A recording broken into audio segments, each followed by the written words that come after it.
Yay! Yay, consuming sinkhole. We're gonna do some pack busting, and we're talking about the first picks for the first one, and for the BFZs, we're just gonna go through them and kind of talk about anything exciting. After this, we're gonna talk a little bit about a lot of new news. There's a lot of stuff going on. Undo War Cleric is the first card that I'd be willing to first pick. This card's gone up quite a bit. We're gonna start with the Oath of the Gatewatch. Okay, I didn't know. Yeah, because they're first picks on it. I think this card, originally we had undervalued it. It goes well in all the white decks. Some of the white decks just want 2/2s for 2s, and other white decks want allies and or life gain, and it does both. So I could see myself first picking it. Cultivator Drone's another card that I would be more likely to first pick, but there's a very good chance that the Undo War Cleric is better than the Cultivator Drone. Let's go ahead and skip past that. Pulse is a fine card. I feel like it's a card you can run one of in your main board in a lot of decks. You don't have to, but don't think that it's a terrible card. Put it somewhere around Anticipate. I'm still pretty high on Unnatural Endurance. I still think I'm taking Undo War Cleric. A lot of solid picks here. Okay, so I'm on Cyclone Sire. That's obviously better than the Cleric. 5 mana for a 3/4 flyer would be good enough to usually play, and the fact that it makes a 3/3 when it dies is a big deal. And the fact that that 3/3 is coming after you already have 5 mana is a big deal. Iona's Blessing, let's pass. Alright, so here's an interesting part. I don't know if I actually take Tyrant of Valakut over Cyclone Sire. I think I might just take the Sire first, because the Tyrant costs at least 6, and it's not really significantly better at cost than Cyclone Sire, which is weird. So I'm on that. Shiny. Alright, so I think that first pick was Cyclone Sire, even over the Dragon, which is a little bit interesting. A lot of times people think that the Dragon, or the Rares, or something like that. And the Dragon is fine. It would have been my next pick. Hey. Focus on Brute Strength. Yeah. Not picking Brute Strength. Not picking Alpha Protector. Not on Ancient Crab. Or Loam Larva. Slaughtered Drone is the pack leader, sadly. I don't want to start with Lead by Example, but it is a card that I'm higher on than I was before. Before I said it was mostly unplayable. Hey now, Zada's Commando. I think this is the best red common after the removal spell, so it's the best red creature. I'm still on it over the Jawar Isle and the Warden. Okay, so you could take Embodiment of Insight or Zada's Commando. An Embodiment has a better high end, but I think I would actually take the Commando over the Embodiment, and that seems like a weird pick. The power level of the Embodiment's much higher, but the Zada's Commando is just going to be better more often.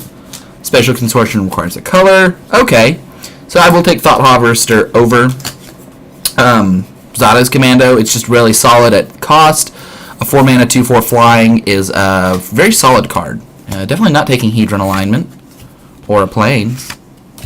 Alright. So, Expedite. It's a card I'm happy to have, and I will take them over cards that I'm not going to play always. Searing Light. I would take that over the Expedite probably. I'm down on Comparative Analysis. I probably like it too much than I should, and I'm still not picking it here. Come on now. You know you want to focus. Focus here. Not on my hand. It just wants to see my hand a lot more. Yep. Oh. This is Pulse of Marasa. There we go. Not a card I'm happy on either. Okay, I guess I'm taking Unnatural Endurance at this point. Okay, I'm taking Tar Snare. Still taking Tar Snare over Stalking Drone, but I've seen some people say that they like that a little bit better. I do think you could take Cinder Hellion over Tar Snare. It is the best expensive red card, but you're probably playing another color, and most of the other colors have expensive, better cards than Cinder Hellion. But if you're main red, then Cinder Hellion is a very good pick. Okay, I'm on Null Caller. It's a good late game kind of card, and the fact that it has a 4 toughness helps you get to the later game as well. Alright, so we're on Null Caller. Ah, Reality Smasher. Brad's a good man. He got a Reality Smasher. Yep. And we'll talk about why you should be considering unloading your Reality Smashers pretty soon. Yep. In a minute. Alright, Shoulder to Shoulder. I'm pretty good on that. I would take Shoulder to Shoulder over... okay. I think Kozilek's Translator is better than Shoulder to Shoulder. You're always going to play Kozilek's Translator in your black decks. Oh, and now it's Saddleback Legak. This pack's pretty sweet.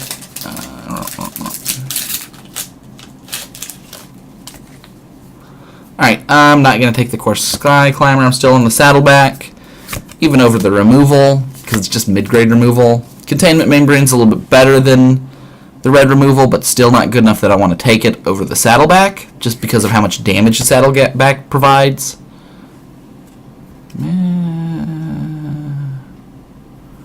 It really wants to focus on your hand.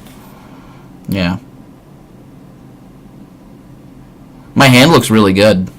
Yep. Yeah, too bad the cards don't. There we go. That's how the card should look. Okay. I'm out on Essence Depleter. I'm still on Saddleback. I still think I take Saddleback over Flaying Tendrils, just because Flaying Tendril isn't good in every deck, and you can build a deck around Saddleback. Okay, and actually we take Munda's Vanguard here. Just the ability to go wider and wider means that the deck will just get better over time. Alright, that's it for that one. Alright, so let's go ahead and move these cards out of the picture, and it should focus better. Or not. Nope, it likes to focus on the background, whatever the background is. The cards are the background. We figured it out. Ah. McKinley Aeronaut is a fine first pick. Obtuse Interference, not as big on. I definitely have the McKinley Aeronaut right now. A lot of these kinds of cards are fine. One thing I like about Oath is there's not a lot of unplayable cards. Okay, I could see taking the Freerunner over the McKinley Aeronaut, and I probably would. I think it's a stronger enough card that I'm excited about it. I also like the Freerunner over the Jawar Isle, just because it's easier to play 2/2 drops than a 3/2. Alright, Isolation Zone. That's definitely the pick. Solid removal. There's not many cards in the whole set that I'd pick over. I'm not taking Dimensional Infiltrator over Solid Removal, even though the Dimensional Infiltrator is a good card. Here's the next pack. Oh, Mauve Kozilek. I really like this card, actually. I find myself playing it most times I get it, even without the ability to activate it. Just a 2/5 is very solid, especially in red, which needs more defensive cards. If you end up in a slower deck. And in red, that can happen pretty often, which is odd because red is so aggressive. Okay, so Path Warden or Mauve Kozilek is a pretty solid point. You usually want to run at least one Path Warden in your grain decks, but it's usually pretty easy to get one, so I don't know if I'd like to first pick it. Oh, Isolation Zone solved that problem. Seed Guardian is a card I would actually pick over Isolation Zone. I think it's enough better that I'd rather have that quality of creature over really solid removal. Devour in Flames is an interesting card that you can decide whether or not you take it over Isolation Zone. I'd probably take the Isolation Zone. Oh, there's Fall of the Titans, which I will take over the Seed Guardian. Awesome. Nice.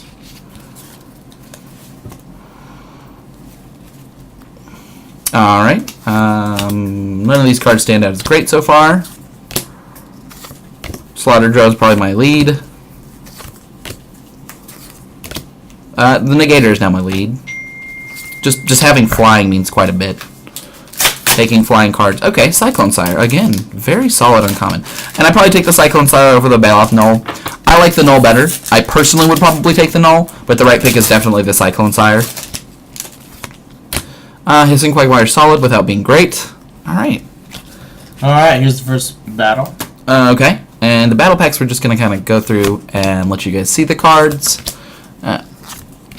If there's any card that I would definitely first pick, probably Outnumber. Outnumber's a card that's gained... Okay, there's Gideon's Reproach. Outnumber's a card that's gained a lot of advantage since the new sets come out, because of how many more board stalls you say. Same thing for a card like Turn Against. Alright.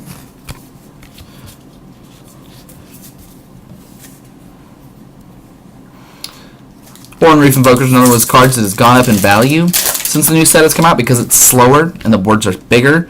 You have, whoa, more of an opportunity to play and use those abilities, but it's also more important to have a 2-drop. It's a weird position for this format. The board stalls out more, and decks are more capable of being aggressive.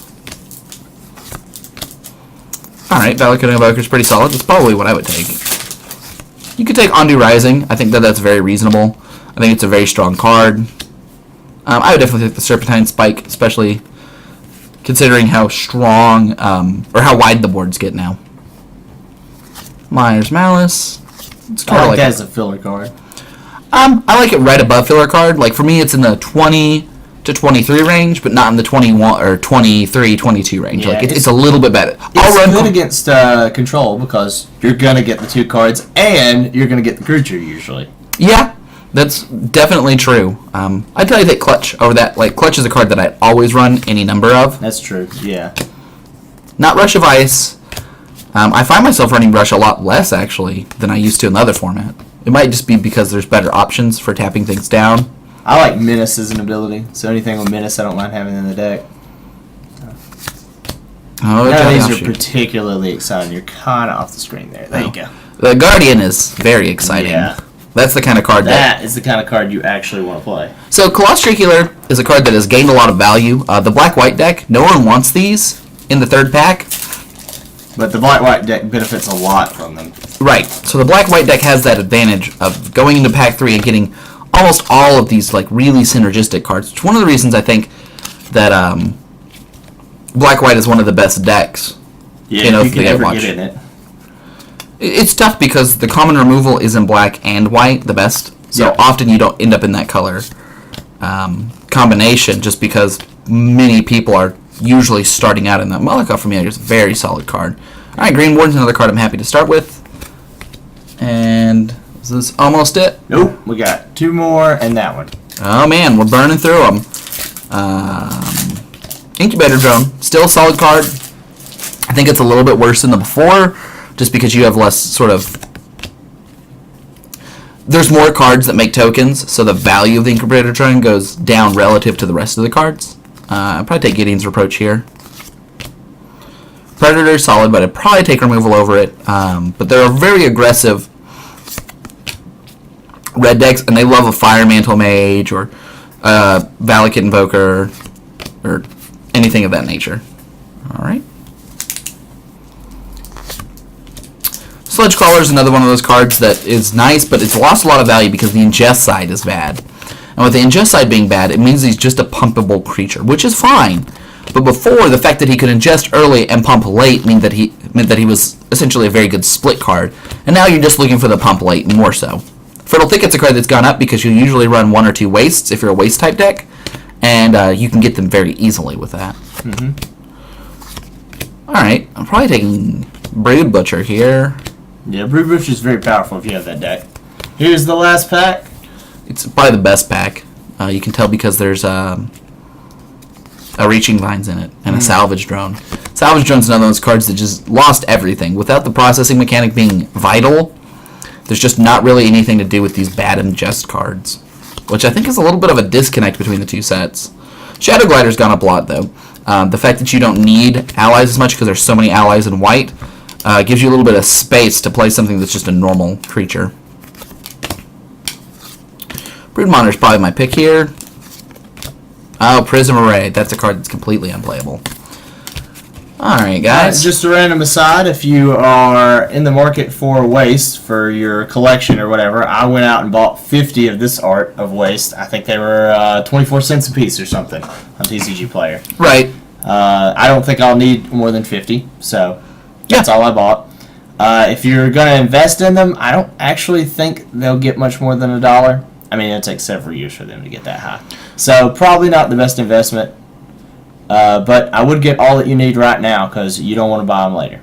Another thing is, if you like an art particularly, you should pick that art up now because they're unlikely to reprint that art. They'll reprint some of this stuff in specialty product, of course. Yeah, but it won't be full art. No. And, yeah, so, and in addition to all that, this art is not as good in my opinion. He doesn't like that one. Some people prefer that one, but if you have a preferred art, you should pick it up. Yep. The next time they're going to do full art probably is when they release the Miracle set. There'll probably be a full art waste for her. And that'll probably be it. That might be next block. Who knows? It probably won't be next block. It's next block is Shadows of Anarstrad, but we probably will see it within a year and a half. All right, guys. That's pretty impressive.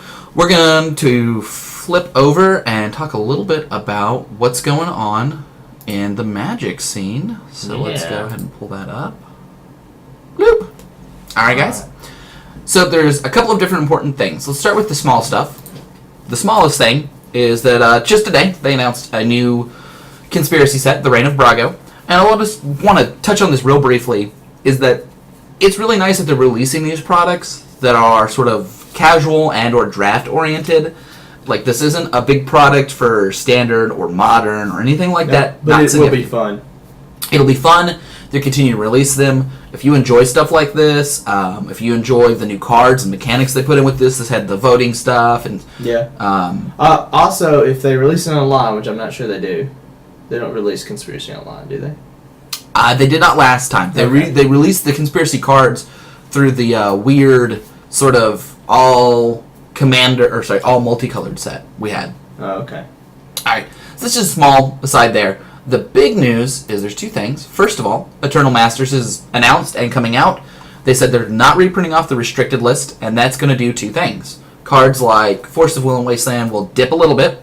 Force of Will right back up. Force of Will only slightly because it's a mythic. It'll have not drop much. Wasteland probably will drop, probably a few dollars, or maybe 10 to 15. It might cut in half. Right, because it's a rare. Eventually it will go back up. I'm going to keep my Wastelands. I'm not going to get rid of them. It's a different art. They're nice, all that. But what this is really doing is allowing people to get in. Like, imagine for a while that you could get Wastelands for half what you could get them. Would you be more incentivized if you could get all of the not... I mean, Wastelands are in so many decks that, yes, they will go back up. And yes, people will get in because of this. The other thing this means is that the reserve list cards, specifically, and most importantly, the dual lands, are increasing in price because people are expecting a insurgence, like a rise of people to play in Legacy, which is legitimate. Our local scene has a growing Legacy kind of thing. Brad actually did pretty well at one of those. Oh yeah, I got top 8. Yeah, which is awesome. So if you were thinking about getting into Legacy and you weren't wanting to do it online because you didn't like online play, now is looking like a good time to pick up those cards. The dual lands are going to just keep going up, but I do expect Wizards to print something that isn't as good as them, but a moderately okay option. Like something like fast lands are a moderately okay option if you didn't have the money to buy the dual lands, because, I mean, how often do some decks even have more than 3 lands in play? And it's not that often. You can't fetch them. There's a lot of other downsides to them. But yeah. Playing a Legacy deck with shock lands is... If that was the only difference between your deck and another deck, you're not actually going to lose that many matches because of it. You will lose some, but not several hundreds dollars worth that you might not have right now. That's true. Shocklands aren't that big a deal unless you're playing against Burn, and most Burn players are poor at the deck. So, you know, I speak from experience. Most Burn players don't know how to play. Get better. Yeah. All right. But that's a cool thing about Eternal Masters. This is probably the most surprising thing I think I've seen them do in the last 5 or 6 years. And I'm not really sure what it's going to affect price-wise, but if you're holding on to a whole lot of copies of something that's not played in very many decks, I would get rid of them. In fact, they've already probably gone down, and it's probably too late. If it's not on the reserved list, it's probably not good to speculate on. Nope. Alright, but most cool stuff coming out is we've got some more Shadows over Innistrad cards out.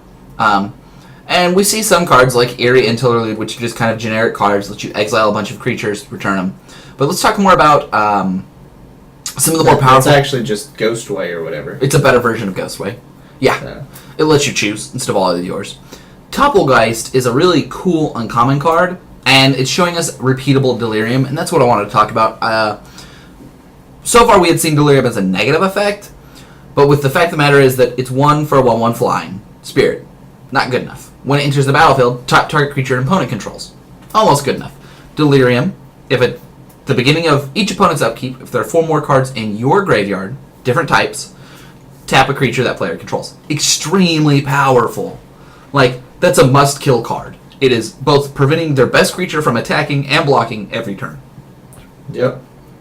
So Delirium is offering this very powerful ability, but it is pretty tough to have 4 different kinds of cards in your graveyard in limited. Like, you're going to usually have a creature. You might have an instant. You'll have an or instant, sorcery. You're not usually going to have both. Right. So then where are these other things coming from? You could theoretically have a land if there's a way to discard it, because you're not going to be sacking lands. There are Seth Mill things, and that'll help with land, and that's 3. You're going to have to work for that 4th one. So this is a later game ability, unless we see either a lot of instants and sorceries that have effects that I'd want to put into my deck, or enchantments or artifacts that sacrifice themselves, which we really don't see that many types of. And some of the cards are high payoff, like the one we talked before. Some are low payoff. Hound of the Farbogs, which is 4 and a black for 5/3, has Delirium, gains Menace. 4 and a black for a 5/3 is fine. 4 and a black for a 5/3 menace is pretty solid, but neither of those are, go out of your way to make sure Delirium works. But this white card, I am very incentivized. If I had 2 Topplegeist, I would play more ways to get Delirium at a very heavy expense. Yeah. I mean, Ghost Quarter or Evolving Wilds are both really good ways. Yeah, and I think Ghost Quarter might be reprinted. Yep, and we see a couple of the commons right here: draw a card, discard a card, and I think there's another one that mills you some cards. Yeah, the Crow of Dark Tidings. So there'll be ways to mill yourself at common, and ways to remove people's Delirium. Here we see Shamble back, black, exile a creature, 2/2. That's not a very impressive card, but it's a very good card when you're removing somebody's sort of ability to do other things. Yep. Alright guys, the last thing we're going to hit on real quick was the latest Star City Magic Tournament, and this is the top 32. And we're going to talk about some of these decks, but just glancing over, you might see the word Eldrazi a lot, and that's because 20 of the top 32 decks were Eldrazi. And Eldrazi made up 47 and some change % on day 1 of decks. It made up 62% of day 2 decks. What that means is it was by far the majority of the field, Eldrazi as a whole, which is a wide band, right? I mean, there's a lot of different decks. They're just all using Eye of Ugin the Temple. But all of those decks performed better than the field as a whole, right? I mean, we see that Affinity got first. We see another Affinity here. And that Affinity is doing pretty well. You see it kind of intermixed more so than any other deck than Eldrazi. And that's just because Affinity is one of the few decks that has enough pressure to beat an Eldrazi deck, assuming the Eldrazi deck gets a good hand and the Affinity deck gets a good hand. It's just because Affinity has things like flying and life gain. Well, also they empty their hands so fast a lot of the discard doesn't work on them. Yeah. Especially if they go first. I think the only discard most of these are running is just the... Just the 4/4? Yeah. Oh, okay. Well, so that's still a benefit then. So let's look at some of the different Eldrazi lists. We can check out the number 1 Affinity list, but it's probably stock Affinity. Yep. Interestingly, they're running 2 Etched Champions and 1 Master of Ethereum, which I think is not the optimal build for the Affinity decks we saw before. But let's see if the Affinity decks have changed. Interesting, they're running Dispatch as well. I think that that's basically a concession to the Eldrazi decks to have to remove their bigger creatures. It's a really good one, actually. It is. For the Eldrazi decks. Yeah, but I mean, would you have run Dispatch before the Eldrazi decks? No, you definitely wouldn't have. But now you have to be able to... And being able to dispatch their blocker, right? They animate their land that flies, just a chump block, and you can dispatch that, means quite a bit. So the tap part is just as good as the exile for pushing through damage. Alright, so we have a blue-white Eldrazi, red-blue Eldrazi, red-green Eldrazi. So the next 3 Eldrazi we have, all different. A second blue-white Eldrazi, Eldrazi Tron, that's exciting. I really want to see this Eldrazi Tron deck. A bunch of blue-white Eldrazi, colorless Eldrazi, some Bant, which is kind of cool. And then I think we're just getting back down to the same variations. Alright, so let's look at some blue-white Eldrazi. We're actually going to pull them both over here so we can look at them back to back. Here's the one that plays a little bit better. Again, 2nd and 7th, it's really... Those decks are basically the same quality. Yeah. It's just came down to draws, came down to plays, etc. Well, I mean, all the top 32, you still had to play the decks correctly and get good draws. Yep. So. Drunner of Hope and Eldrazi Displacer. This is kind of the combo here. You displace the Drunner of Hope, makes 2 1/1s. But you can do it with the Sky Spawner. You don't want to do it in this one. You can do it with the Reality Smasher, which is okay, but you can make them discard a card, and when they discard the card, you can... No, you can't. If they discard the card, the spell resolves. Yep. Thought-Knot Seer, you can repeatedly do that to control their card quality, right? They do draw a card each time, but if you're taking away all the good cards, it's fine. It works well with Mimic, too, right? You can... Blink something and have it... Grow. Yep. Yeah, have the Mimic become it. Alright, so just the solid colorless base here with the Displacer. The Path to Exiles, I think, are pretty exciting, and the very good sort of sideboard options. We saw in the colorless Eldrazi bad sideboard options, but here they've got Rest in Peace, Stony Silence, which are rough. Worship, which for a lot of decks is unbeatable, and you're not bringing in Enchantment Hate game 1, so when they bring it in game 2 and you think you're going to win, and they just put down a couple stupid creatures. Like, if they have a Worship and you have a Worship, nothing you can do except for the Disenchant. If you brought it in, right? Yeah. Unless you get it before it comes into play. Oh yeah, they would just wait to draw out, which would be awful. Stubborn and one Vesuva, and I think the one Vesuva is just to help in the matchups where people have land destruction.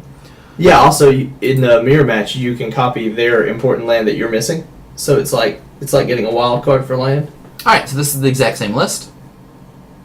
Yep, basically. Now, I will point out that 4-Path Exile is great in the mirror match because after the second path, they're free. Yep.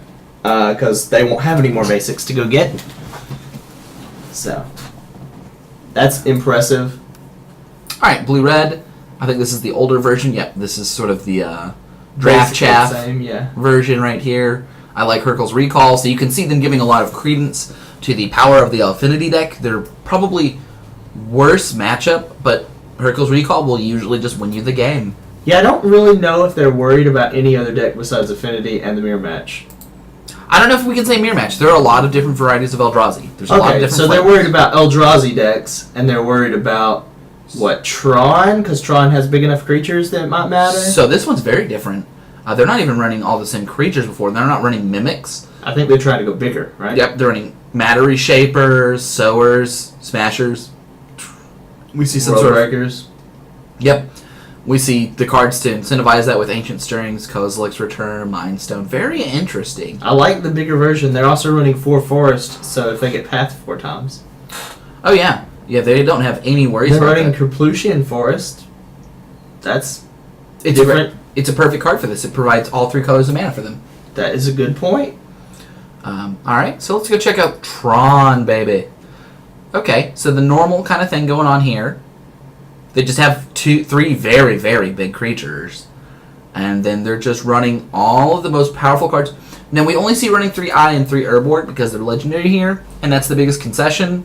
But Expedition Map does a lot of work here. And all this does. They probably either have the Tron or enough mana to get an Eldrazi out by the 3rd turn. Yeah. And notice getting the Tron also gets most of your Eldrazi, so it's all basically the same deck.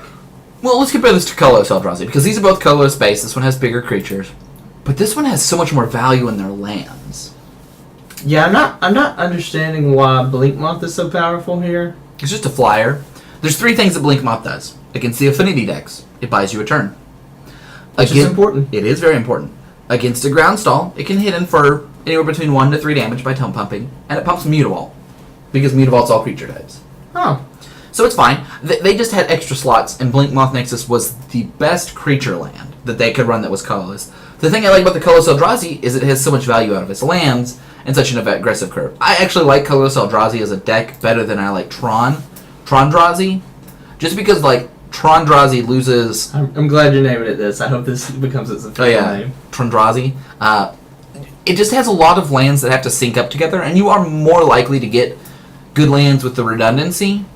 But if you don't get them, you have a lot more dead cards, Kozilek, Ulamog, Oblivion Sword. It's hard to cast these cards, let's be real, if you don't get the right stuff. As opposed to this deck, which has Spell Skites, Mimics, Endless Ones, Reality Smashers, those are all very castable cards. Mm-hmm. Even if your lands don't kind of align perfectly. Let's look at Bontdrazi.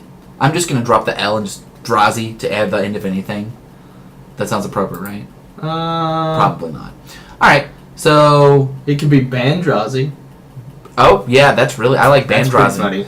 Because it's probably going to be banned. Let's be real here. I hope it's not. I don't think it's going to be emergency banned. I do think that... It'll be banned next set, or it'll be banned in a year.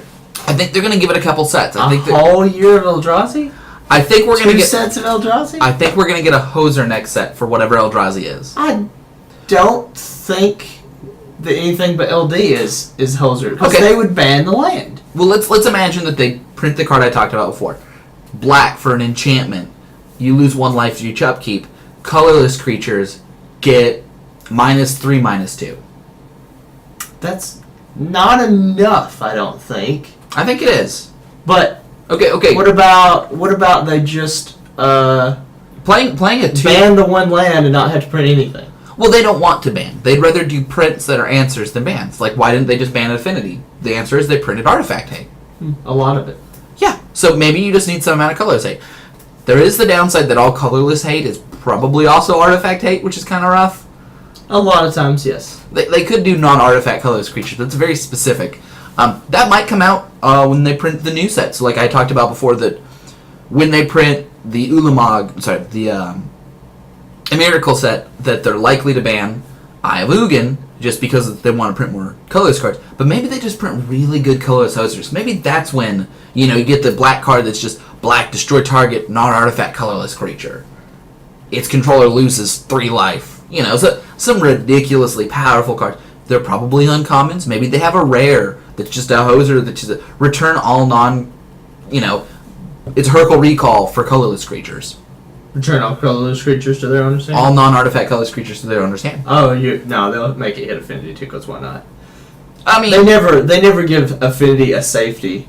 So, well, yeah. I mean, you might as well. Yeah, affinity's still good enough. Well, Hurkyl's Recall is actually really bad against affinity, unless you're ahead or unless you're racing. Yeah, it's still not very good. It's good enough to play, but I'm never worried about a Hurkyl's Recall. Right, because usually the decks playing Hurkyl's Recall are slower. The fact that they're so if I dump my entire hand and then they recall me at the end of my turn, then sometimes I have to discard. But usually it just sets me back 2 turns.